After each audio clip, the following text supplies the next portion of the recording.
Ako di ay si Roberto, 49 years old. 13 years na sa pag-aani pero daghan ako og nasulayan. Kadalasan akong problemang naagian kay ang stem borer. Taas ug lisod ang proseso sa pagpatay ni ini. Ug kung dili man mabantayan, halos 1 ka hektarya ang maapektuhan.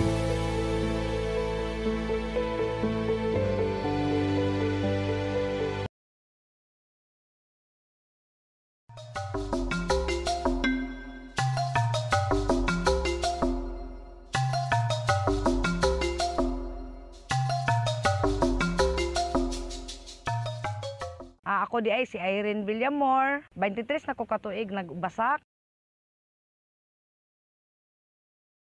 Dako jud kayo og diferensya nga kuan jud sa mag-uuma kaning stem borer jud siya. Kung maigo jud kag stem borer ang 100 ka sako nya 1 hektar ka, taki ang stem borer 85% ang ma-stem. Muna luoy kay mga mag-uuma.